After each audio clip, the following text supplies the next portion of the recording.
Hey, so I wanted to make a video about a reality transurfing concept of the pendulum. When I read it about what it was in Vadim Zeland's words, I really like it. I instantly understood it, but I kind of translated it through my own filter and started looking immediately like where are these pendulums in my life. And so I'm gonna just tell you, like, I looked at a few paragraphs of this morning. There's a lot of information in reality transurfing about pendulums because they're important. And I just want to hopefully not mislead anybody, but give you kind of my interpretation of what they are. Basically, a pendulum is an energetic concept in a way that your thoughts and energy flow at, and they come about in groups. Like, okay, the coronavirus is a pandemic pendulum. Like, everybody is thinking about this. Think of all of the energy in the world going into this thing, and if you tap into it, it takes your energy. You supply it with fuel, essentially. And when you withdraw your energy from it, it ceases to exist in your reality in a meaningful way. I've noticed that one firsthand. The coronavirus thing, I made a video saying to ignore it, but within maybe 10 days, because of my penchant for dystopian future movies, novels, like Contagion, the movie Contagion, like, I couldn't help myself. I was just like, I gotta see, like, I have to, like, go see what's going on. I gotta read some articles. And I got totally sucked into it, and it started to distort my reality. And especially for the first couple weeks when there was the lockdown in Indiana, I was really like, I was on my phone all day looking at stuff. And you know, it's where all of my energy went. It stopped being in my present vicinity. It stopped being inside my present moment sphere, and it started flowing out at this other thing. And so at one point I just had to kind of consciously take it back. And it's funny, the state of the world with regards to coronavirus is barely a part of my consciousness at this point. It's been weeks since, it's probably been a month since I was really, feeding it. A lot of people are still feeding it. And when they stop, it'll die out. And so the reason that I wanted to bring this topic up is because I think this is really important. If you want to eventually master your mind and your energy and use it efficiently to,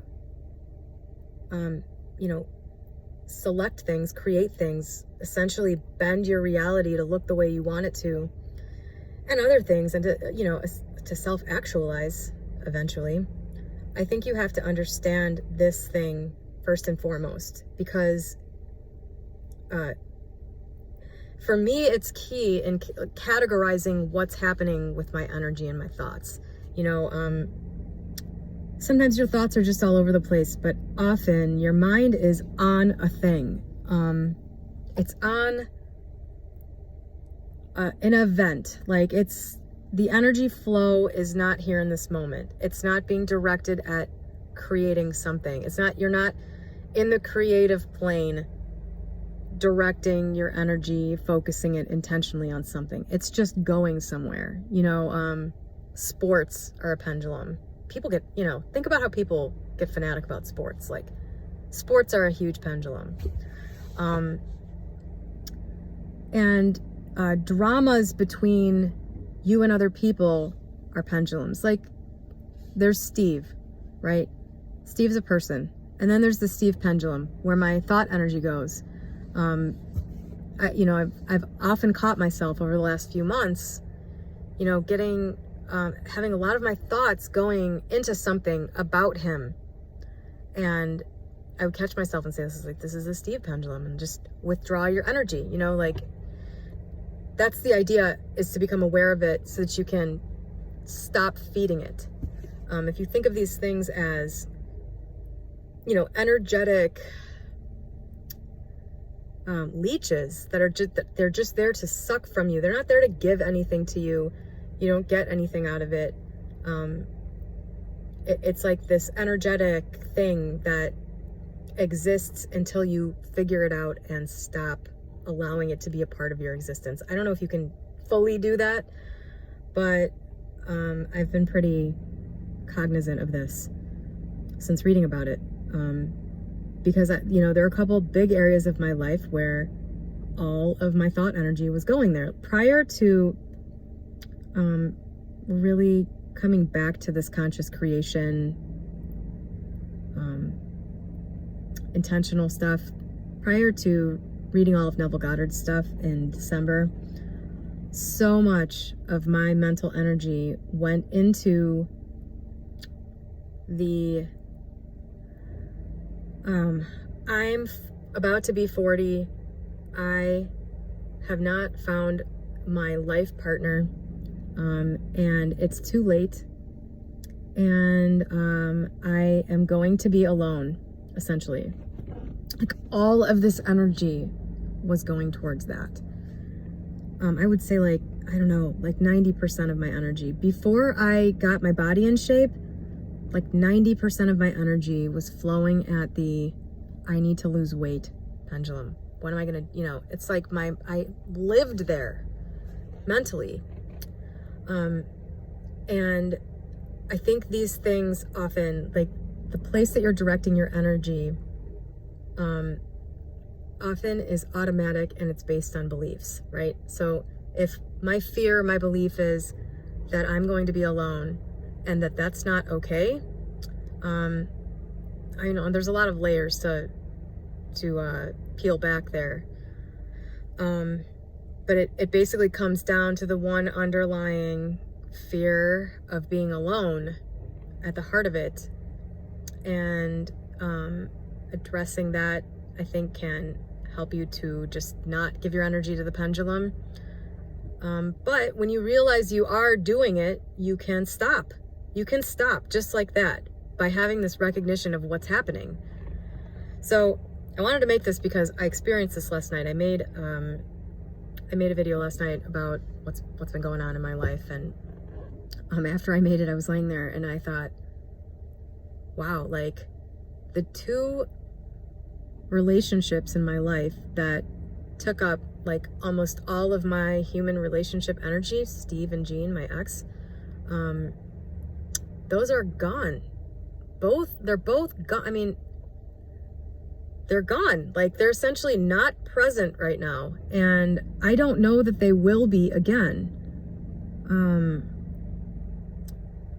You know, not in the same way with my ex. I was describing how our relationship has shifted in a major way. And Steve and I aren't even talking right now. I don't know how that's going to play out. But I was laying there and I thought, wow, like, I'm alone. You know, in the video, I was like, yay, I'm alone. And then I was on the couch and I was like, oh my God, I'm alone. And this thing started sucking the energy from me, like at a rate that I couldn't keep up with.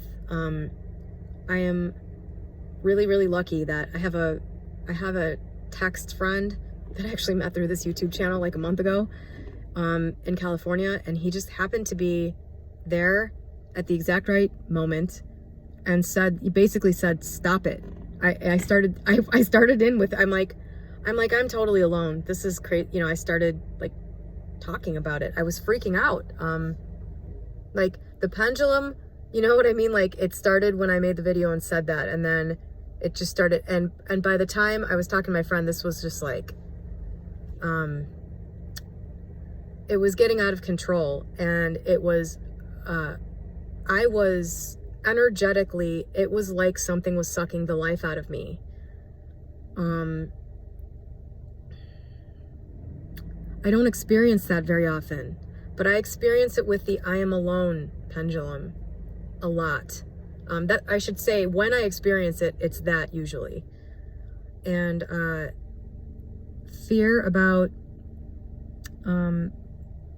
fear about like ending up alone or whatever is a huge one for me. I don't know if I should, okay, I'm only at 10 minutes, so I'm gonna keep talking about that because it's important kind of what happened. So I was like, really, this pendulum was swinging, getting faster and faster, more destructive. My thoughts were racing. I was making decisions based on this state. This is really bad to do. It's really destructive. If you start making decisions from a state of being energetically depleted, and it's a bad thing. It can be very easy to create things from that place too. So my friend was, luckily I was, thanks Jared, he was there and kind of snapped me out of it, like instantly snapped me out of it. He said, yeah, you're alone for 2 seconds. It'll be okay. And like, that just got through to me. Like, oh, okay. I let this get away from me. My thought energy just started spiraling out of control at this pendulum, this I am alone pendulum. And it took me a little while to kind of get over it, but I eventually started trying to unpack what had happened, because this was a really terribly, awfully negative experience. And it's kind of at the tail end of a really, really bad weekend, with relationships with people. And I was especially angry at my ex last night, the guy that I own the business with. And I realized that he and I have been existing under an illusion, which was created to protect us both from the you are alone thing. When we met, we were both feeling that, very alone, like we didn't have anybody. Our lives were not together, like put together. We both had nothing, no achievements, no wealth, nothing. And we met each other and kind of agreed, like, we have each other now, we're not alone anymore. And for a long, long time, I think we both really avoided dealing with the you are alone thing by using each other as an illusion. And since we broke up 5 years ago, and now he's dating someone else, I've dated a bunch of people since him, and I think we've both experienced in many ways, him more than me, but now I'm starting to feel it. I think that we've both begun to experience the cracks in that illusion. No one can ever really protect you from the reality that you are alone. And the thing is that seems like such a horrible thing. Horrible enough that for me, lapsing into the, giving my energy to this fear-based thing, I was out of my mind, really. That's how bad this particular thing is to me. But the idea that anybody can ever shield you from that is an illusion. And when you realize that, there's the horrifying moment of realizing that, nobody wants to hear that. But the thing is, everything's okay, and it's always been okay, and that has always been the truth. That's an illusion. You've always been completely alone in the way I'm talking about. And everything has always been okay. The idea that it was okay because somebody else was there was an illusion. And that is a very liberating thing. And that is the kind of conclusion that I think you can come to. That is the kind of truth that I think you can come face to face with and get a true understanding, a deep understanding about when you become aware of these pendulums in your own life, and when you are able to see them happening and snap out and go, what the hell was that? What was happening? This isn't everybody's way, obviously, and there's a lot more about pendulums, by the way, in reality transurfing. There's a lot of ways that this affects everything, and everything's a pendulum. That's the thing. Like anything basically that isn't you sitting here bathing in your own peace, bliss, joy, and creative energy, and just radiance about being alive. Anything that starts to get something from that, almost everything is a pendulum. It's, some are much worse than others, but they basically all only take that energy from you. Anyway, I hope this makes sense. I hope this helps somebody. And thank you again to my very interesting friend, Jared, who has a real way with speaking my language and cutting through the bullshit and saying exactly what I need to hear to bitch slap me back into reality. Still love you too, Robbie Bobby. You'll always be my number one.